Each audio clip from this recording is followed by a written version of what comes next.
What's up, guys? Jake from OneHive back with our second base breakdown video. And just like last time, the man himself, Rex, is here with us. What's going on, Rex? Hey Jay, thanks for having me. Pretty fun to do these breakdowns with you. Hopefully people learn from it. Yeah, man, I think we got some good responses from viewers on the last one, a lot of views on that one. So hopefully they like this and we'll continue doing it to try to show them some different bases and sort of the steps that we at OneHive take to break down a base and how we decide what comp to use and how to attack it. So let's look at this one here that we had from last war. Tell us what you think about this base, Rex. Okay, yeah, Jay, this base is actually a very common base for Town Hall 9. People like it because of the ring structure and the ability to fend off a diverse amount of attacks. However, this base is not as strong as a lot of people think it is. And we're going to go over why exactly this base can be 3-star so easily. So, first things first, you can see that this entire base has that ring structure. This one has a slight modification because there's an air defense that connects to the core. There's a lot of slightly other modified areas. Typically, you'll see a couple of double giant spawn possibilities in these corner sections, but this one has only the one, I believe. Right? Yep, just the one spot that you could actually have two giant bombs there. Yeah. So these ones, a lot of the time, if you're using hogs, you can trigger them with one if you are very good with your hog deployment, but sometimes the hogs will go to the side defenses, so it makes it kind of difficult to sniff out the giant bomb. Yep. Some other sections, here's the giant bomb potential for this base. There's one there. This is the only other possibility when there's two giant bombs that are close to each other. However, if you attack from hogs in this direction, it'll only set off the one, and this one won't be set off. Right, they're going to stop. Yeah, the hogs are going to stop and attack either that archer tower or the cannon, and when they do, the first bomb's going to trigger. They're not going to trigger that second one. Possibly never, maybe at least not until they're dead and they go onto the wizard towers. Yeah. So, Jake, what kind of army composition do you see our members usually attacking a base like this layout? Well, and the viewers have seen it. One where there's a continuous ring like this, what I call an unbroken ring. It's not compartmentalized. Zing, as you see here you'll see in the replay, did it. He jumps on them like crazy because he just wrecks these bases with a GoWiWi. So if you're asking me, I guess I would say, yeah, if it ain't broke, don't fix it. Do what Zeng does and bring a GoWiWi, and they love the golems love the open ring structure. Yeah, Zeng is just the master of GoWiWi against this type of base because of the very little compartments to use that. I love to hog this base as well, but you just gotta understand what fights off the hogs. One, we already talked about the giant bombs, but two, you have to spot out the spring traps. Yep. These small 1x1 sections can be detrimental to hogs, and these are unavoidable. Yeah, your hogs are gonna run over those spring traps, and the way this guy has them set up, the hogs are not just gonna run over them; they're gonna stop on the spring trap, attacking that next defense. Yeah. So each spring trap has the potential to spring 3 hogs. 15 cast spaces, so that's 3 hogs. And there's 6 spring traps, so that's a total of 18 hogs that can immediately die. Yep. Whenever I attack a base with hogs, and they know the spring traps are going to be set off, I take either an ample amount of hogs, or I attack on the other side where they will get to the spring trap last, so that they can do enough damage to the base to kind of mitigate the amount of spring trap effect. Right. Good point. The hogs have done their work essentially before they really start getting hurt by the spring traps. Yeah, exactly. Yep. But as we were saying, as you mentioned earlier, the way to easily destroy the base is with any golem composition. Yep. We're going to actually talk about the two most popular golem compositions, GoWiWi and GoWiWi. Okay. Okay, so one reason why this base is so easily destroyed by GoWiWi and GoWiWi is because if you look at the natural pattern, it's just a rig. If you deploy, let's say you deploy golems at these 2 points, they'll naturally just go around the rig, and they won't stop at any wall. And once they break it open these defenses, you can just send in your heroes, Pekkas, or whatever to the core. Right. Whether they're heroes, going to check. The Yep. nice thing about this kind of base is it really doesn't matter which the point of entry. It doesn't matter where you start because of the natural ring effect. You can essentially deploy anywhere. So Yeah. even if you deploy from the one upon area, they'll naturally fan out this way or this way. This base has a slight modification where there's a wall cutting it off, right? Mm-hmm. So how would you react to that?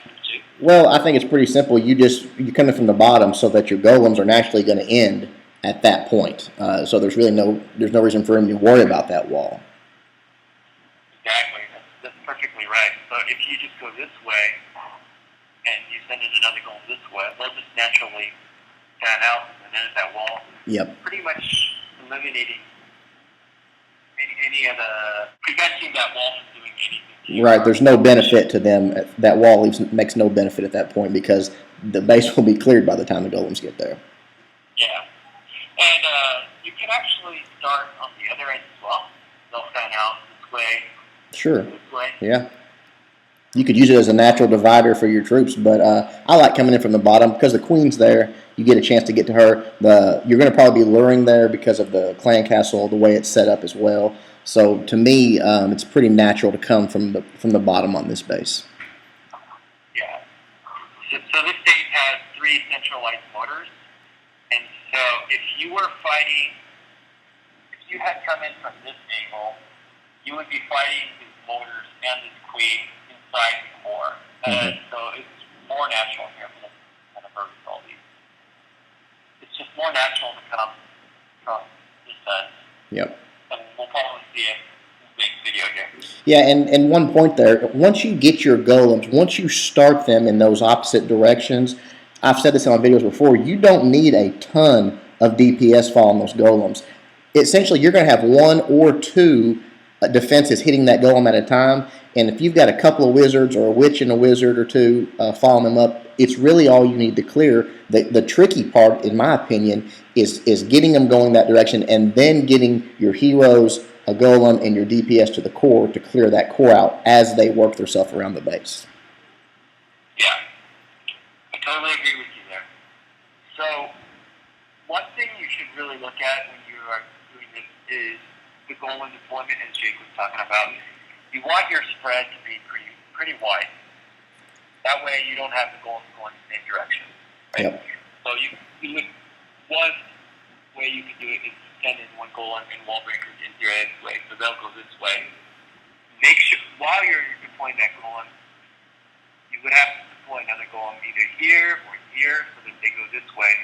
You see the distance department from this archer tower to the cannon. If you send in a golem here and you don't time it correctly, if you don't kill these 2 defenses, this other golem will go in this direction. Yeah, I actually like the cannon there better because you are going to have your heroes and things trying to get to the core, so they're probably going to be taking out those bottom cannon and archer tower and wizard tower. So I like it on that 6 o'clock black cannon there. Yeah. So if I was attacking this base, you could.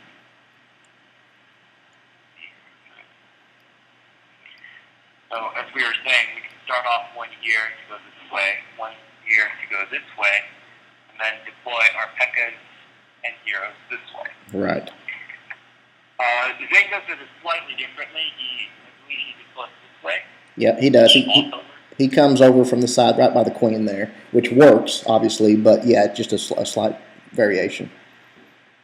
Yeah, so the only other thing that I want to mention is the clan castle. One of the most difficult parts of using GoWiWi is to see if you want to lure or not lure. And if you're not going to lure, you really have to look at the climb castle rate. Yep. Because one golem will trigger the climb castle faster than the other, right? Yep. And you do not want the climb castle splitting up in all the directions, just wreaking havoc on all your troops, splitting out your wizards and witches. So, what I like to do is make sure your golem deployment, one golem deployed where trigger the climb castle first with wizards and witches falling behind it. Right. Can you click on the climb castle area? Yeah, you bet. Yeah, so as you can see, if you deploy the golem somewhere over here or here, you know it's going to trigger. Yeah, instantly it's going to be in range. Yeah.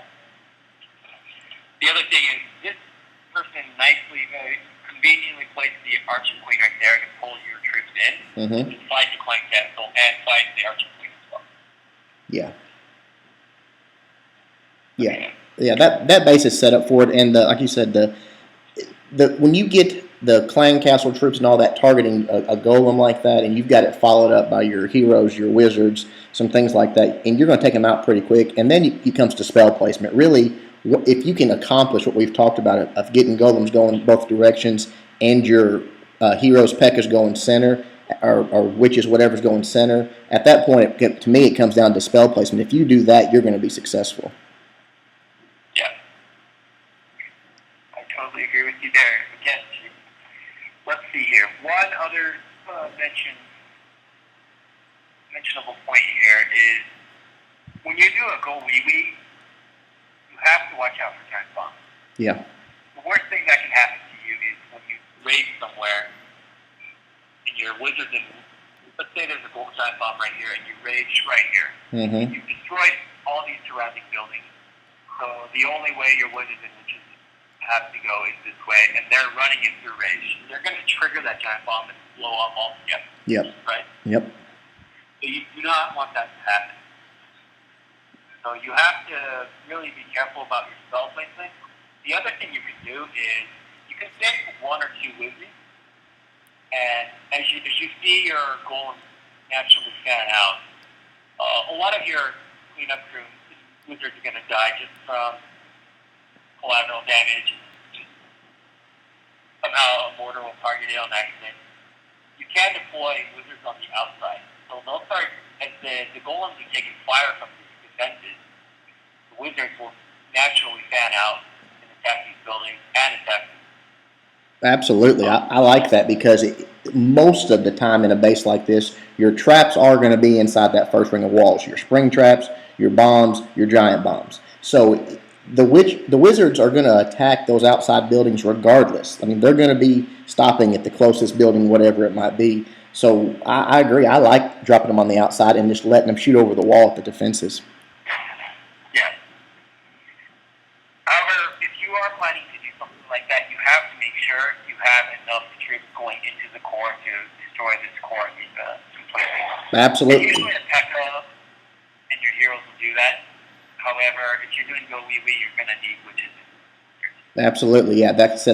And to me, that's what Zeng does so skillfully. He always manages to get enough DPS in that core to wipe it out. And then again, he doesn't need much DPS on the outside. Those golems are just soaking up that damage because they're only encountering 1, 2, maybe 3 defenses at a time, and they've got so much HP that by the time the defenses are dead, by the time the golems are in any kind of trouble. Yeah. Okay, so one of the last things that I want to point out before we watch the replay is you will see modifications of this base where there are spaces in the core. Yep. This base doesn't happen to have it. Spaces in the core usually they're Teslas, I would say, but sometimes they can be giant bomb sets. How would you react if there were spaces in the core that's kind of like a 2? Let's say there's a 2x4 space here, and right there, like that. Mm-hmm. Well, that's a good point. What you'll see too, and especially on these ring bases, what you want is you want your witches or your golems, your skellies, excuse me, not your witches, your skeletons from your witches to go trigger those bombs. And especially on this ring, we'll get back to the center, but on this ring, if you'll watch it in the replay, that's exactly what happens. As the golems walk, it's always either a golem walking over that spring trap or that giant bomb, or it's a skeleton. So if you're bringing a GoWiWi, you want the same thing in the core. You want those skellies to go trigger, or those golems to go trigger those bombs for you. If it lands on your witches or wizards, you're toast. Yeah. So if you see bases in the center here, a safer option might be a GoWiWi, so that you can send in your Pekkas through there. They're not affected by the double giant bomb. True. However, since they are more tight, as before, they can toast your Pekkas very quickly. So you have to be gauging that core and make sure your heroes are in there. Absolutely, yeah. If they've got 4 Teslas, especially max level Teslas in a core, and you're bringing GoWiWi, you better have them dead quick, because they can, like you said, they can just fry your Pekkas once they get in there. So you've got to have a heal, you've got to have a rage, and you've got to have it done quickly. Yeah. Okay, I think that's all that I have to say. Unless there's anything else you have to point out. Man, like I said, I think we've pretty much broke down how you would want to get after this base, and it's best to watch Zeng do it, and we'll just see how it goes down, because he does a really, really good job on these. I think the viewers have seen him do these type of bases, but it's good to be able to break down a base before you see it in action, because it sort of makes more sense of why he's dropping what he's dropping where. So we'll just hit the replay button and watch this go down. Okay, great. All right, like we talked about, he starts over here in the corner. You'll see he spreads his golems out. Like we talked about, he's got one going up the middle, one high and one low, and then he just fans his wizards behind that, taking out those trash buildings and getting ready for these clan castle troops that are coming. Drops his wall breakers and his witches now, so everything's going to enter here. He rages on the queen, which is good, and he heals on the clan castle troops that are hitting his troops there. So everything's still alive at this point, and the queen's dead. Now all he's got to do, you'll see, it's a natural thing. The golems are going their directions, followed by DPS. All he's got to do is get enough in that core. Like we talked about there, he's got several wizards, his archer queen, he's healed and raged the core, and right here they've almost got it cleared out. So you'll see there's a few more buildings, a few of those mortars left, and at that point, once that core's cleared out, you can see his golems have made it halfway around the base, and all that's left is that ring. And just like we said, the golems are still alive. He's got his Barbarian King down low, lots of DPS following, actually probably more than he needs following it, but it's all hollowed out. The whole base is hollowed out at this point. So he did his spell placement properly. He dropped his DPS properly to where it was protected, and now he's got more than enough DPS left. We'll even fast forward a little here, because I mean it's literally he's got 3 defenses left, and it's over. So that's, Zeng does this. I'm telling you, he runs after these bases because he's got it down to a science, and it's really, when you see him attack them, honestly, I mean, I know we pretty much show 3 stars, but he's 3 stars, I would say 90% of ring-type bases like that. He's just got it down. Yeah, I can see that more and more, yeah. So he's always the first one to claim or prepare to attack the bases in our clan. Yeah, definitely. He does a great job. Yep. All right, guys. Well, I hope y'all enjoyed that. Rex, man, thanks so much for taking the time to do this with us. And if people keep liking it, liking the videos and getting something out of it, learning something from it, we'll keep doing them. And hopefully we'll try to hit, we try to target bases that you're going to see at least variations of a lot in war, a lot of popular type bases.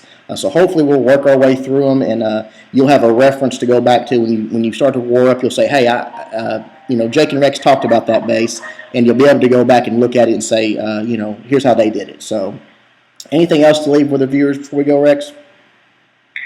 Yeah, I just want to make sure that the viewers know that you can request different types of layouts and bases that you want us to go over. Absolutely.